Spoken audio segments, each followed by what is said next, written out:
Assalamualaikum warahmatullahi wabarakatuh. Selamat datang di channel cerita imajinasi misteri. Kembali saya Gepri Daud Gurau menyajikan sebuah cerita imajinasi misteri yang kali ini mengambil judul Udin Tenggen dan Kuntilanak Usil.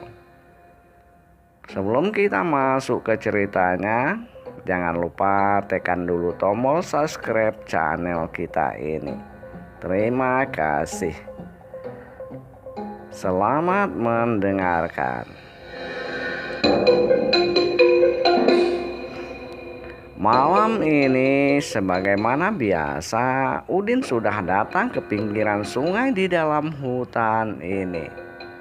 Seperti biasa, Udin memancing di sini hingga subuh.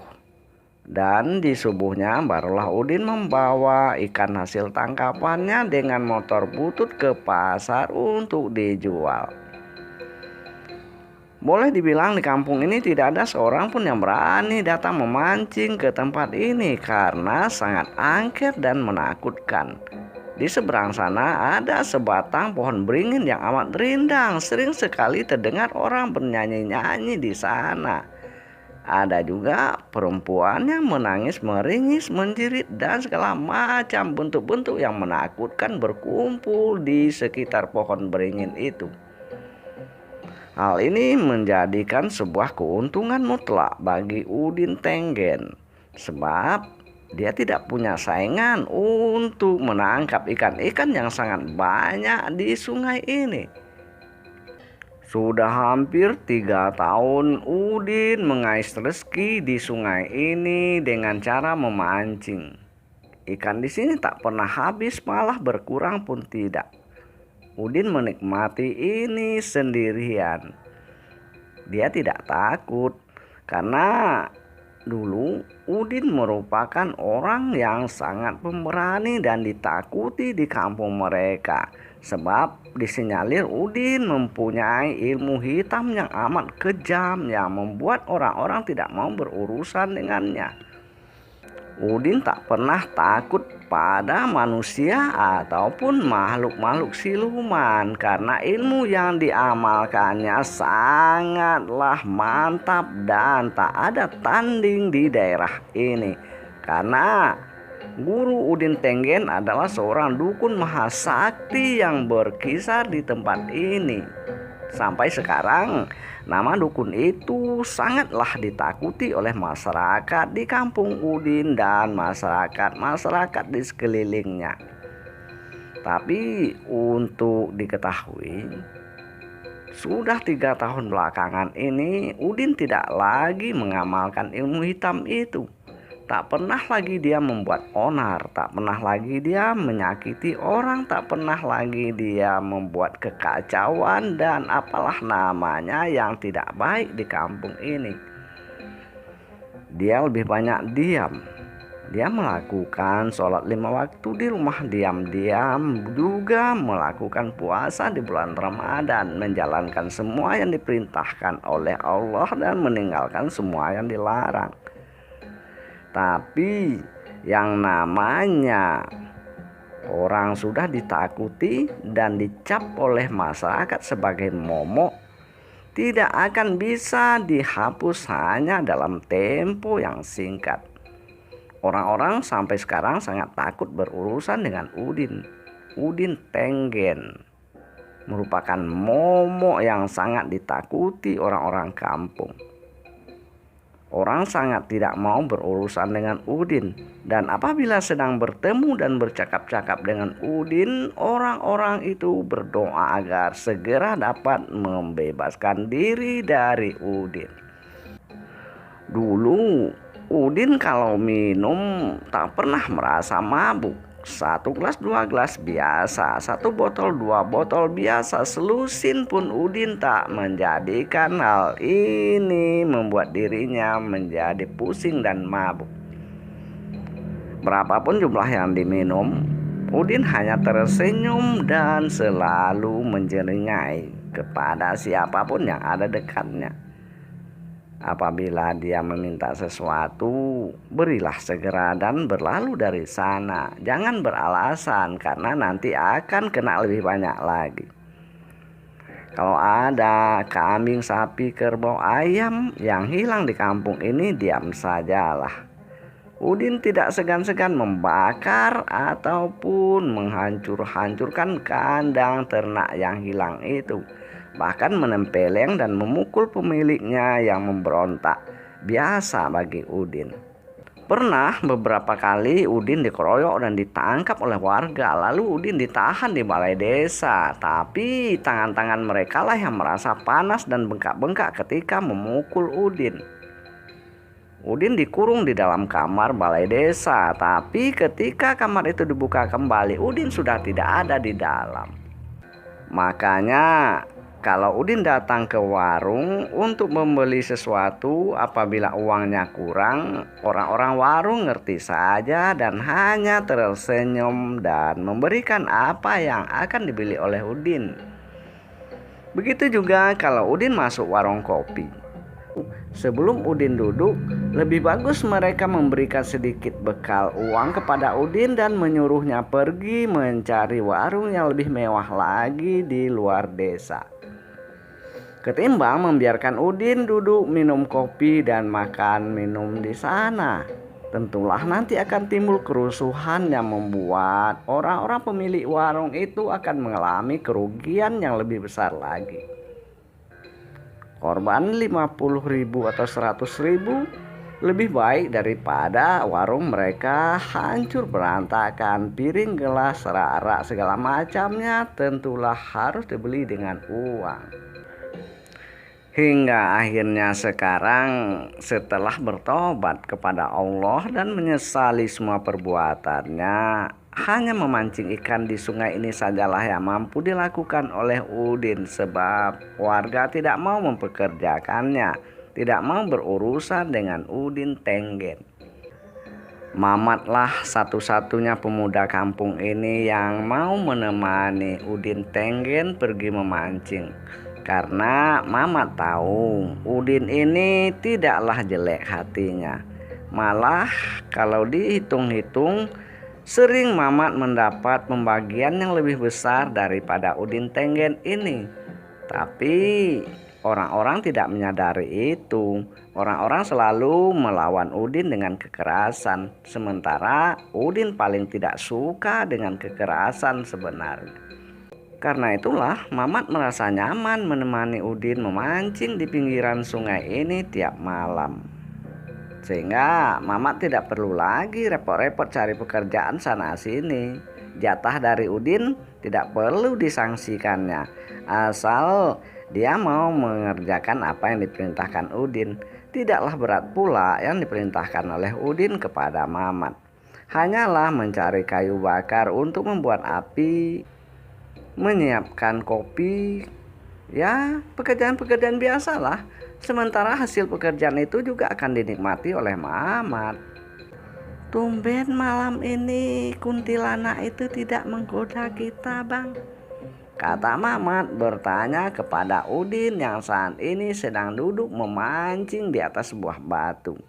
Sementara Mamat sibuk mengumpulkan ikan-ikan yang didapatkan oleh Udin. Sekali-sekali Mamat juga ikut memancing, tapi Mamat jarang sekali bisa memancing karena ikan yang diambil oleh Udin dengan memancing dari sungai ini sudah teramat banyak dan membuat Mamat sibuk untuk mengurusinya. Ya mau tak mau Mamat jadi pesuruh lah.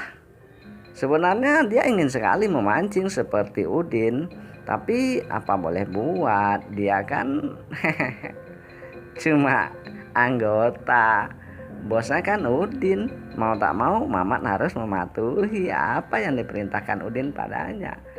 Lagi pula hasil tangkapan itu kan akan dibagi dua juga.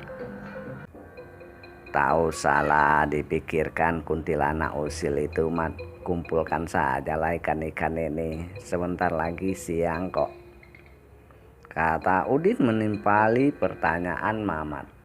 Baru saja Mamat selesai bercakap, sing, bup, Tiba-tiba sebuah bayangan putih melayang dan hinggap di atas gagang pancing Udin.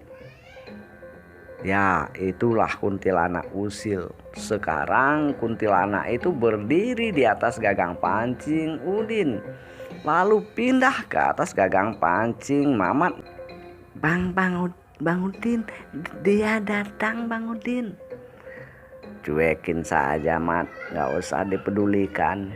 Kutipi sajalah ikan-ikan itu. Kata Udin tidak mempedulikan kuntilanak yang sekarang berdiri di atas gagang pancing Mamat yang tertanam di pinggiran sungai yang tak jauh dari mereka.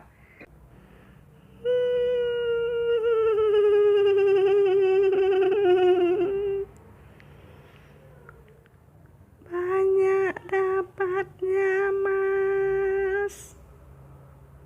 Udin juga tidak menggubris celotehan kuntilanak usil ini. Cuma Mamat yang celananya buru-buru terasa panas dan basah. Kamu kencing lagi, Mat? Iya, Bang. Tapi tadi kamu yang nanyain, sekarang dia sudah muncul, kamu malah ngompol, Mat. Aku ngeri melihat wajahnya, Bang, kata Mamat kemudian. Namun dia tetap juga menjalankan aktivitasnya walau matanya tidak berkonsentrasi penuh pada apa yang dipegangnya, melainkan matanya selalu waspada memandang pada kuntilanak yang sekarang berada di atas gagang pancingnya. Subuh pun berlalu, pagi pun tiba. Udin dan Mamat sampai ke pasar dengan hasil tangkapannya. Setelah menjual ikan di toke ikan yang berada di kampung mereka, Udin dan Mamat singgah di warung yang menyediakan kopi panas dan bubur panas pagi ini. Udin, Tenggen, dan Mamat sarapan di warung itu. Orang-orang memandang sinis kepada mereka berdua karena orang-orang kampung akhir-akhir ini merasa iri kepada Udin dan Mamat, karena mereka selalu mendapat ikan yang banyak di setiap paginya. Sementara mereka, orang-orang kampung, tak ada yang berani pergi menangkap ikan ke sungai di mana Udin dan Mamat selalu memancing. Mereka takut dengan keangkeran yang berada di sana. Karena tidak 1, 2, 3 kali orang-orang kampung ini dibuat lari terbirit-birit oleh kuntilanak usil penunggu pinggiran sungai yang bersarang di dekat pohon beringin di dekat pinggiran sungai itu. Sudah puluhan, bahkan hampir ratusan orang. Sejak zaman dahulu lagi, orang-orang tidak ada yang berani datang ke sana. Sehingga ikan di situ betul-betul awet. Ya, rezekilah bagi Udin, Tenggen, dan Mamat. Bang Udin, sepertinya aku dengar desas-desus, Bang. Orang-orang kampung mau manggil dukun untuk ngusir kuntilanak di pohon beringin itu loh, Bang. Ya sudahlah, Mat. Kalau mereka mengusirnya, kita mau buat apa? Kata Udin tenang saat Mamat menceritakan apa yang didengarkannya dari penduduk, bahwa penduduk sekarang berniat ingin mencari dukun yang pandai untuk mengusir kuntilanak yang menunggu pohon beringin di pinggiran sungai dekat Udin dan Mamat memancing. Karena dengan perginya makhluk halus yang bercokol di pohon beringin itu, berarti mereka bisa ikut memancing pula bersama-sama dengan Udin dan Mamat. Seperti biasa pada sore Kamis malam Jumat, Udin dan Mamat tidak pergi memancing karena mereka pergi ke kampung sebelah untuk mengikuti pengajian. Udin dan Mamat tidak mau mengikuti pengajian di kampung mereka Karena kalau mereka datang ke musola tempat diadakan pengajian, tentulah akan menimbulkan dosa bagi jamaah di sana. Karena mereka pasti akan mempergunjingkan Udin dan Mamat, sebab masa lalu Udin Tenggen sangat menarik untuk dipergunjingkan dan diperdebatkan. Karena itulah Udin dan Mamat tahu diri. Mereka tidak mau ikut pergi ke musola yang berada di kampung mereka.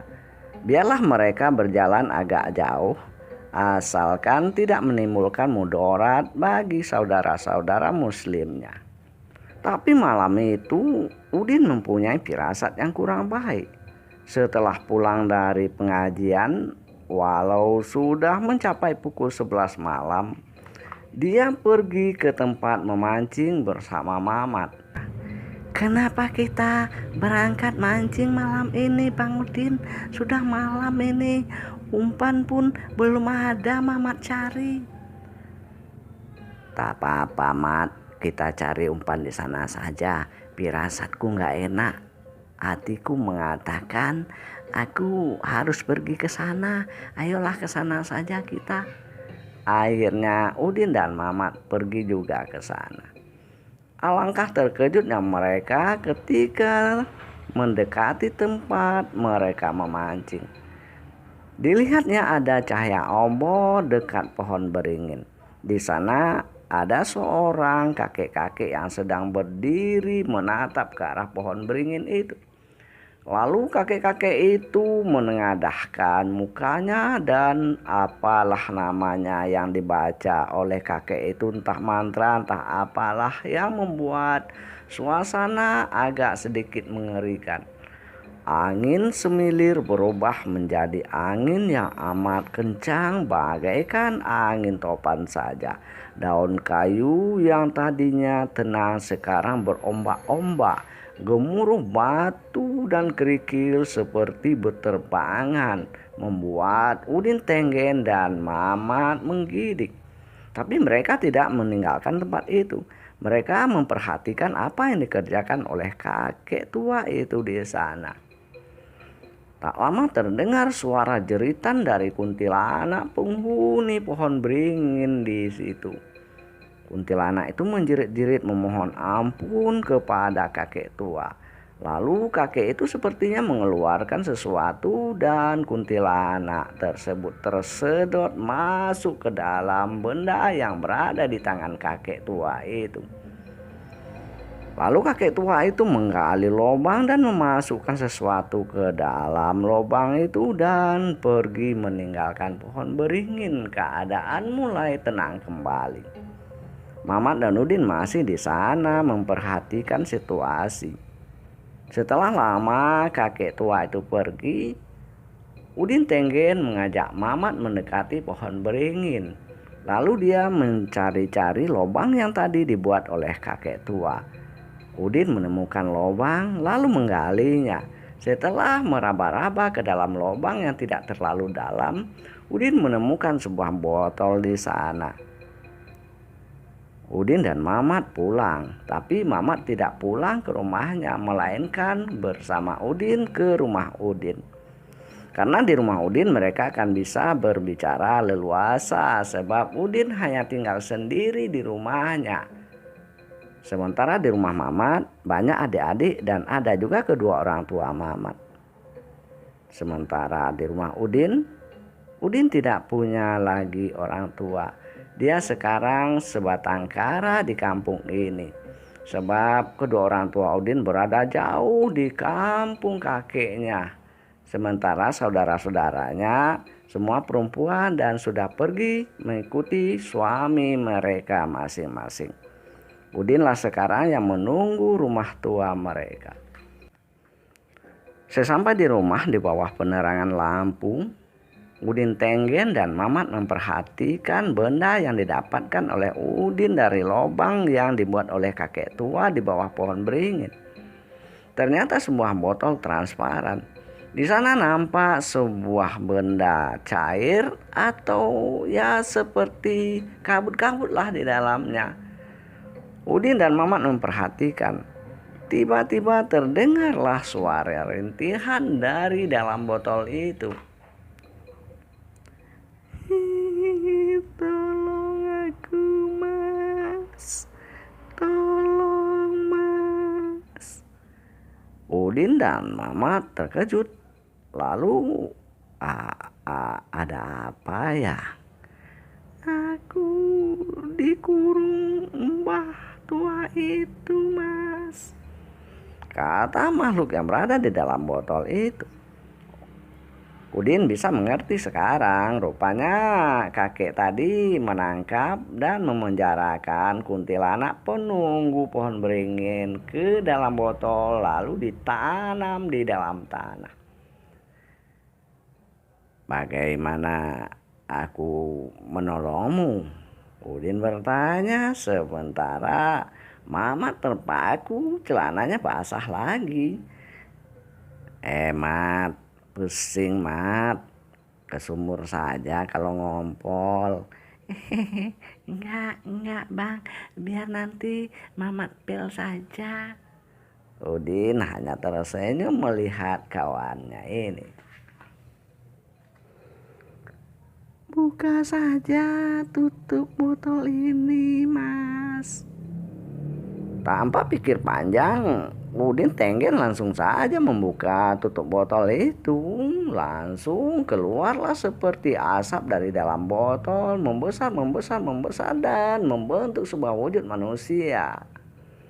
Nampaklah seorang perempuan mengenakan baju putih, rambut panjang, muka hancur berdiri di samping Udin. Mamat gelagapan, celananya basah sekali lagi. Siapa kamu? Aku yang selalu menakut-nakuti Mas mancing di sana itu loh, Mas. Terima kasih ya, Mas.